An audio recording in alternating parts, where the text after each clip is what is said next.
The first time I said no to my parents, my father's hand connected with my face so hard I saw stars. Not the romantic kind. The kind that comes with a ringing in your ears and the sudden realization that the people who raised you might not actually know you at all. But here's the thing, that slap. It wasn't even the worst part of the story. The worst part was what led up to it. The worst part was finding out my parents had sold their house, handed my brother nearly $1 million, and then showed up at my door expecting me to just take care of them. Like I owed them my entire life because I'd made the mistake of being responsible. My name is Julia Sinclair, and for 30 years, I survived by being the quiet one. Not invisible, just quieter than the people who seemed to fill every room they walked into. My brother Brandon was one of those people. The kind who didn't just enter a space but rearranged the entire atmosphere around him. My parents loved that about him.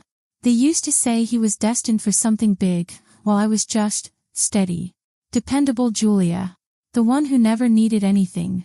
And I believed that story for a long time. I believed that needing less made me less valuable.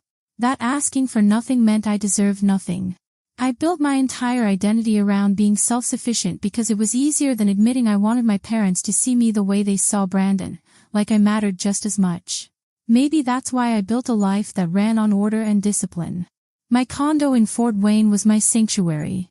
Clean lines, warm lighting, shelves organized by color and height. I loved coming home to silence after spending all day analyzing numbers for clients. Silence made sense to me. Silence didn't lie. Silence didn't play favorites. The night everything changed, fall had already settled in. That thin crispness in the air that smells like burning leaves and new beginnings. I just brewed a cup of coffee and kicked off my heels when the doorbell rang. 3 quick, frantic chimes. Nobody rings like that unless there's an emergency or a mistake. When I opened the door, my parents were standing there with 2 suitcases each, like travelers who'd missed their flight. Mom's eyes were wide and glossy. Dad's jaw was set too tight. And for a split second, before either of them spoke, I felt it, that old familiar pull to fix whatever was broken, to be the solution to their problem before I even knew what the problem was. "We lost the house," Mom whispered, pulling me into a hug that felt rehearsed. "Bad investments. We have nowhere to go." I stepped aside because what else do you do when your parents show up claiming they're homeless? I made room for their suitcases, told them they could stay a few days. But the way Dad exhaled, long and relieved, made my stomach knot. It wasn't the relief of someone who'd found temporary shelter. It was the relief of someone who'd just solved a much bigger problem. Mom busied herself in the kitchen immediately, moving through my cabinets like she'd lived there for years. "You need better spices," she murmured, rearranging everything I'd carefully placed. She pulled out my cinnamon, frowned at the brand, and tucked it behind a newer bottle she'd apparently brought with her. "Mom, you don't have to. I'm just helping, sweetheart." But her hands kept moving, reorganizing, claiming space. Dad settled onto my couch, remote in hand, flipping channels like it was his living room. He paused on a home improvement show, the kind he used to watch in their house. Their old house. "Did you talk to a lawyer?" I asked gently. "Or the bank? Or anyone?" Mom's smile froze. "Sweetheart, it's complicated." "Complicated how?" Dad didn't look at me. "We're figuring it out." I recognized that tone. The one they used whenever the truth wasn't convenient. The same tone they used when I asked why Brandon got a car for graduation and I got a card. The same tone when I asked why they could afford to help with his rent but not my student loans. Still, I tried to believe them. Tried to swallow the unease building in my chest as they sidestepped every question about what actually happened. But then came the little things. Mom stacking her skincare bottles in my bathroom. Dad tightening the screws on a cabinet like he was settling in for a renovation. The way they said "we" when talking about my condo. The way Mom smiled at me and said, "It feels like home already." That phrase stuck with me.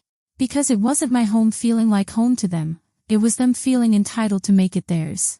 And the thing about silence, the thing I loved most about it, is that it makes every wrong sound louder. Something was off. And I could feel the truth pressing against the walls of my condo, waiting to break through. By the 3rd morning, the smell of my mother's pancakes filled my kitchen like a fog I couldn't escape. She hummed softly while flipping them on my skillet, as if pretending we were back in my childhood home. Dad sat at the counter, scrolling through his phone, commenting on the news like this was his daily ritual in his house. I watched them quietly, my coffee cooling in my hands. They looked settled. Too settled. Like this wasn't a crisis, it was a transition. Have you two started looking at rentals? I asked. Or talked to anyone about next steps? Mom froze just long enough for me to notice. It's only been a few days, honey. Give us time. Dad didn't bother looking up. You're rushing things. Rushing. They had shown up with 4 suitcases and 0 explanations, and I was rushing. I stirred my coffee, watching the cream swirl into the dark liquid. I'm not rushing. I'm asking. Dad finally met my eyes, briefly, sharply, before looking away. Drop it for now. That tiny flash in his expression made something cold settle inside me. They weren't confused. They weren't overwhelmed. They were stalling. And worse, they were annoyed that I was asking questions at all. That afternoon, I stepped onto my balcony and dialed Marcus Webb. We'd gone to college together, and now he worked as a lawyer in the city. If anyone could help me cut through whatever fog my parents were creating, it was him. I need you to check something, I said. My parents claimed they lost their house. His voice softened. Julia, are you okay? Not really. Just see what you can find. He promised he would. And I stood there on my balcony, looking out at the city I'd built my life in, wondering how quickly everything familiar could start to feel foreign. When I went back inside, Mom was reorganizing my pantry again, stacking cans into neat pyramids. Dad had taken over my sofa, shoes off, remote in hand, muttering about fixing the loose hinge on my hallway door, as if he planned to be here long enough to care. Dad, I said, trying to stay calm. That door is fine. Needs a man's touch, he replied without looking at me. My grip tightened around my phone. A man's touch. As if I hadn't been taking care of this place perfectly fine on my own for years. That night, I lay awake staring at the ceiling, listening to the unfamiliar sounds of 2 extra people breathing in my condo. Every instinct in me screamed that I didn't have the full story. And somewhere, buried beneath years of trained obedience, a tiny voice whispered that maybe I didn't owe them one more day of blind trust. The next day, Marcus called. His tone told me everything before his words did. Julia, your parents didn't lose their house. My heart dropped. What do you mean? I mean they sold it. Voluntarily. I pressed a hand to my chest. Sold. Why? There was a cash transfer. The buyer wired the full amount, $950,000, straight into an account connected to a property under Brandon's name. I stared at my balcony railing, the metal suddenly cold against my palm. My parents sold their house and gave my brother a $950,000 home. I'm afraid so, Marcus said. Then, quieter, Julia, I'm sorry. I know this isn't what you wanted to hear. But he was wrong. Some part of me had known. Some part of me had been waiting for this exact confirmation since the moment they showed up at my door. Silence stretched between us, punctured only by the sound of my own breathing.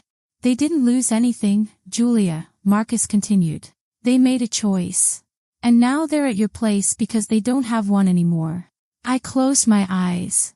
The truth slammed into me so hard it stole the air from my lungs. Of course. Of course Brandon, the golden child, needed a boost. So they handed him their entire life savings. Not a loan. Not a discussion. A house. Almost $1 million. And then they came to my door spinning a story about bad investments, expecting me to carry what they'd handed away. The betrayal wasn't just that they'd lied. It was that they'd assumed I wouldn't find out. That I'd be too polite, too accommodating, too well-trained to ask questions. I walked back inside feeling like a stranger in my own home. Mom was at the kitchen table sorting through what looked like her skincare collection, arranging bottles like she was setting up her own personal spa. Dad had taken apart my hallway door, screwdriver in hand, pieces scattered across my clean floor. They looked comfortable. Too comfortable. Like this was their home now. Julia, Mom asked, smiling softly. You okay? I stared at them. Really stared, seeing the truth beneath every gentle lie. They hadn't come here because they needed me. They'd come here because they expected me to be the backup plan. Their safety net. Their second home. The reliable daughter who would never say no. Something in me shifted, slowly, carefully, irrevocably. And that's when I knew the confrontation was no longer optional. It was coming, and it was going to hurt. The confrontation began long before the slap. It started with a single sentence, quiet but sharp, spoken across my own kitchen counter the next morning. You two need to start looking for another place. I said it gently at first, almost apologetically, like I owed them softness after everything they'd done. Mom blinked up at me from her coffee mug. Dad stopped fiddling with the cabinet hinge. What do you mean? Mom asked, voice small, like I'd just suggested something outrageous. I mean you can't stay here long term. You sold your house. You made a choice. This can't be your backup plan. The silence that followed wasn't confusion. It was defense. Mom's face tightened. Dad's shoulders hardened. And I watched them shift from parents into opponents right before my eyes. We're your parents, Mom whispered. Where else are we supposed to go? You're being dramatic, Dad added, setting down his tools with deliberate slowness. No, I said, steadier this time. I'm setting a boundary. Dad turned toward me fully, the screwdriver still in his hand. We gave your brother a home because he needed help. You're fine. You've always been fine. There it was. The truth laid out like an accusation. My independence wasn't a strength to them. It was an excuse to use me. Being self-sufficient didn't mean I was capable. It meant I was convenient to ignore. I didn't raise my voice.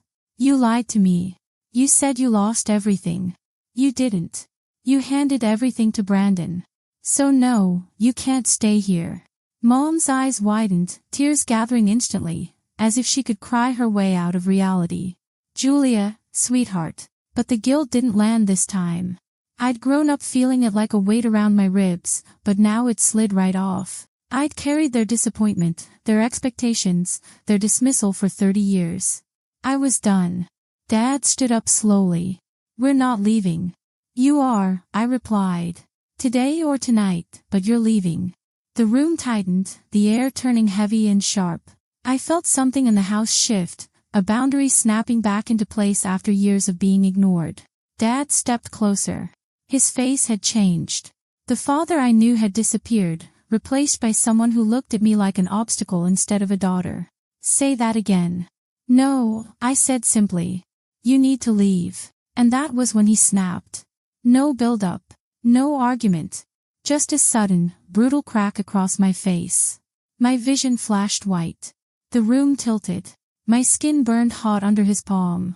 The sound echoed in my ears, sharp, final, impossible to take back. For a split second, he froze, like even he hadn't expected himself to do it. His hand hung in the air between us, still shaped to the curve of my cheek. Mom gasped, but she didn't step toward me. She didn't move at all. She just stood there, frozen, like she was watching something happen to someone else. The shock didn't hit me first.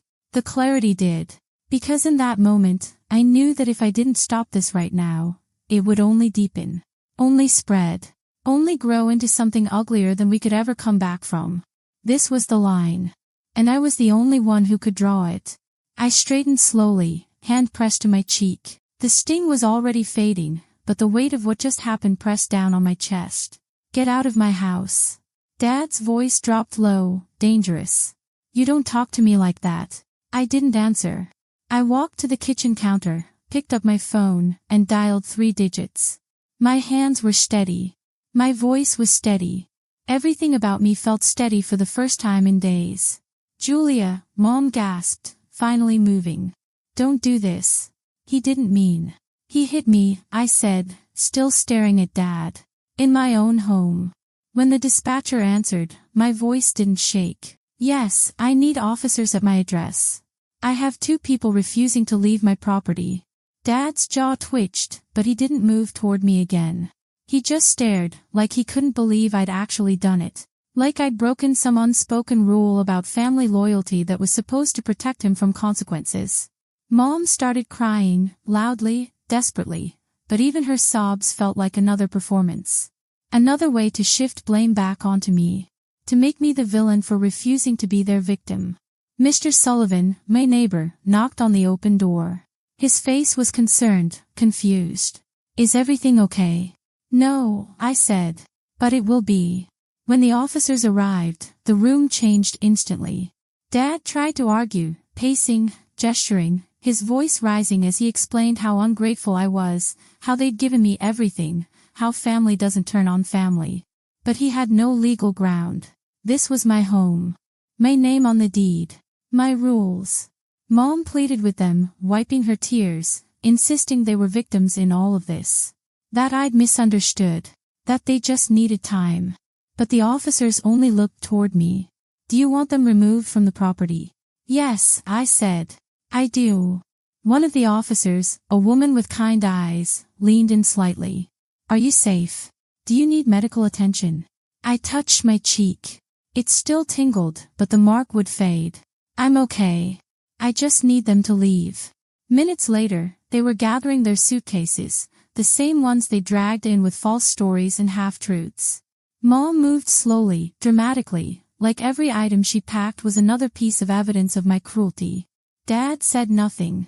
He just stared at me with something that looked like betrayal, as if I was the one who'd crossed a line.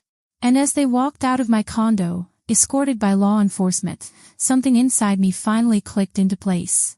This wasn't collapse. This was the beginning. My beginning. The night my parents were escorted out of my condo didn't end anything. It only shifted the battlefield. In the days that followed, the silence in my home felt different, cleaner, safer.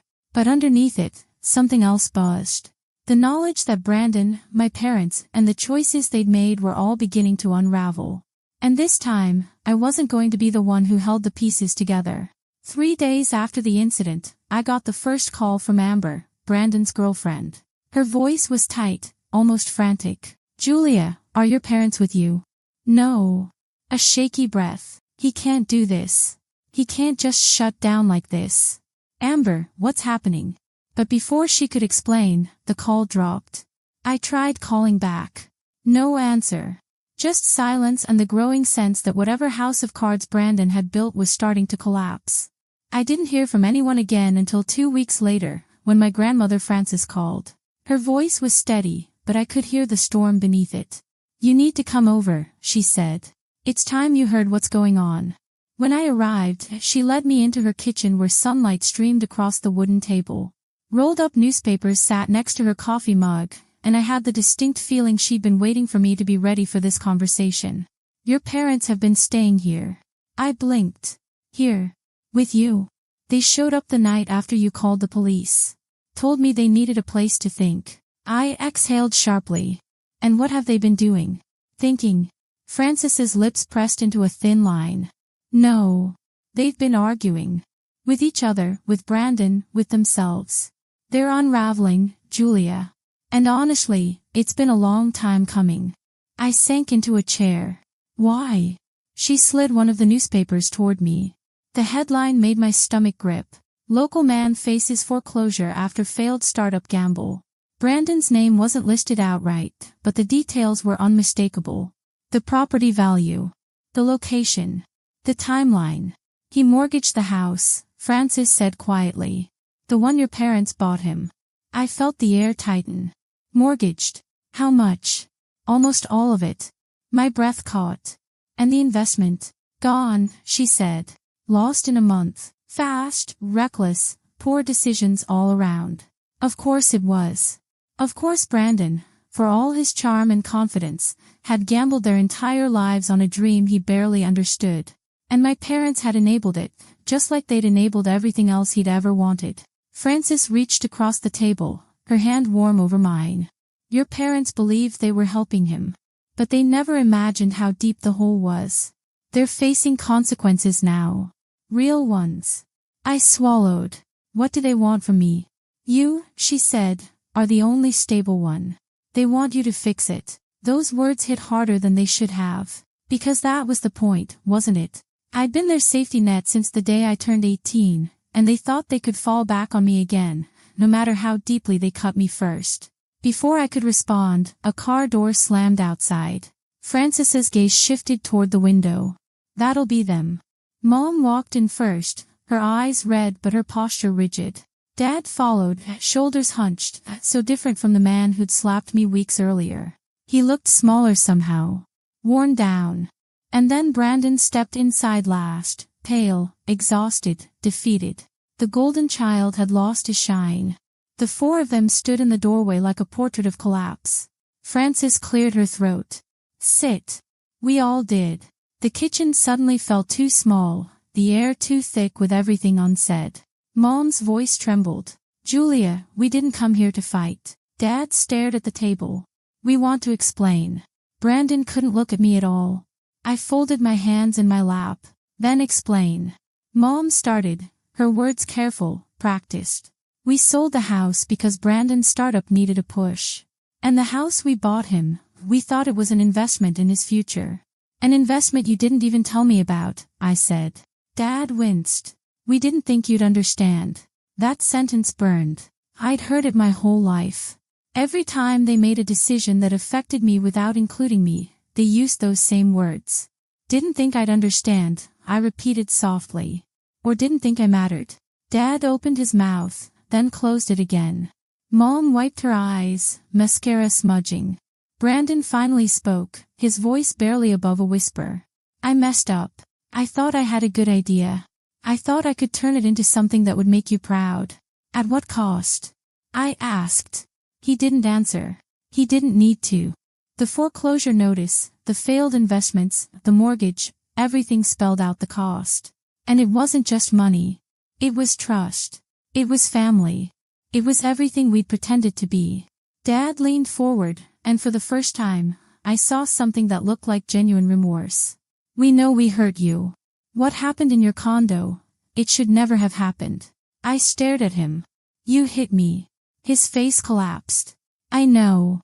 The words scraped out of him, rough and painful. I was angry. Embarrassed. Losing everything.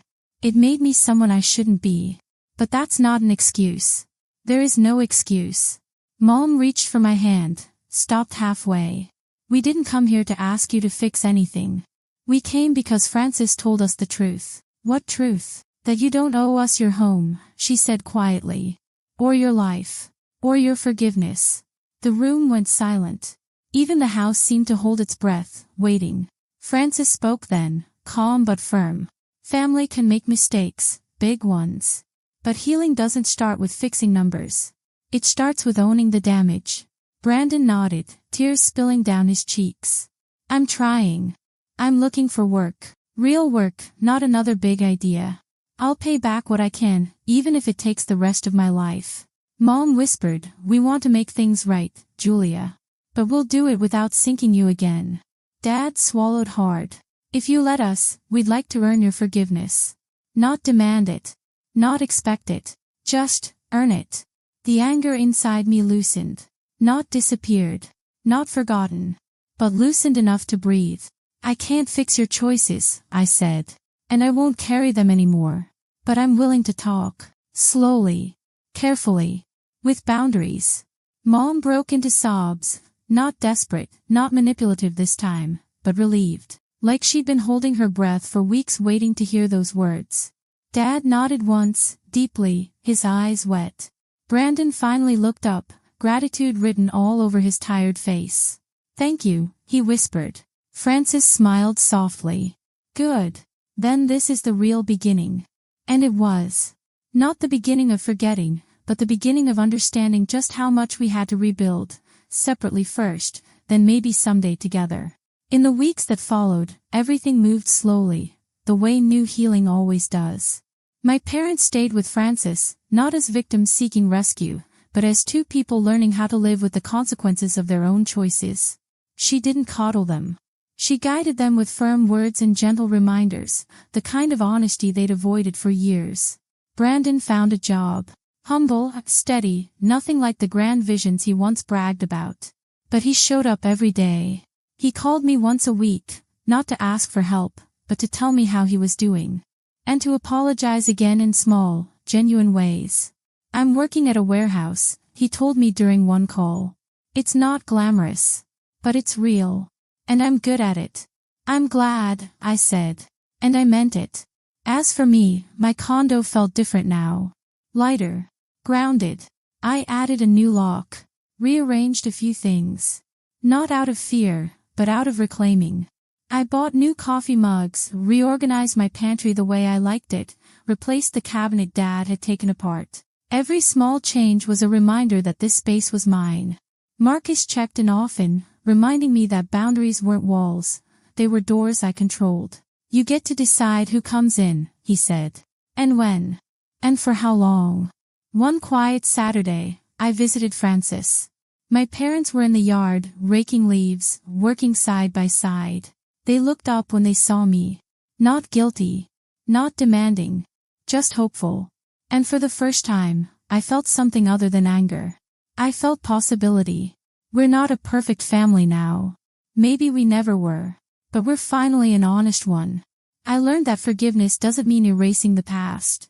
It means refusing to carry someone else's mistakes on your back. It means choosing peace over proximity when you need to. And it means giving second chances only when they've been earned, not demanded. My home is mine again. My peace is mine again. And the future? Well, we're rebuilding it, one careful step at a time. Thanks for listening, and if you liked this story, give it a thumbs up. Don't forget to comment and subscribe for more stories about finding your voice when the people you love try to silence it. Because sometimes, saying no is the most powerful thing you can do.